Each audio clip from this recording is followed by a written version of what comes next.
దేవి శరన్నవరాత్రి మహోత్సవాల సందర్భంగా మన తాడేపల్లిగూడెం ఏలూరు రోడ్లో వేంచేసి ఉన్న శ్రీ దేవి మహంకాళమ్మ వారి ప్రతిరూప దేవాలయం వద్ద గత 5 రోజులుగా ప్రతిరోజు కూడా పెద్ద ఎత్తున దసరా ఉత్సవ కార్యక్రమాలు నిర్వహిస్తూ ఈరోజు 6వ రోజు అమ్మవారిని మహాలక్ష్మీదేవి అలాగే ధనలక్ష్మీదేవిగా అలంకరణ చేయడం జరిగింది.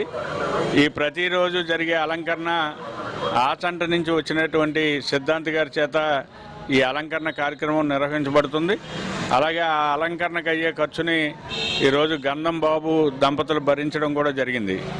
అలాగే ఈ దసరా 10 రోజుల్లో ఎంతో విశిష్టమైనటువంటి రోజు మూలా నక్షత్రం.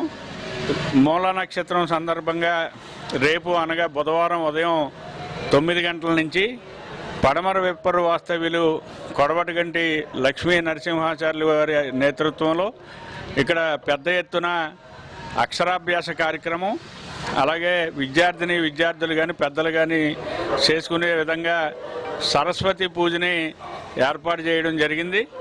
కావున భక్తులందరూ కూడా రేపు ఉదయం 9 గంటలకల్లా ఇచ్చేసి ఆ పూజా కార్యక్రమంలో పాల్గొవాలని, ఆ పూజకు కావలసినటువంటి పూజా సామాగ్రి అంతా కూడా, అలాగే కొత్త పుస్తకాలు పెన్నులు కూడా అన్నీ ఉచితంగా ఆలయ కమిటీ వారే ఏర్పాటు చేయడం జరుగుతుంది కాబట్టి తమ పేర్లని నమోదు చేసుకొని రేపు జరిగేటటువంటి ఆ మూలా నక్షత్రం సరస్వతీదేవి యొక్క పూజా కార్యక్రమంలో పాల్గొని అమ్మవారి ఆశీస్సులు పొందవలసిందిగా కోరుతున్నాం.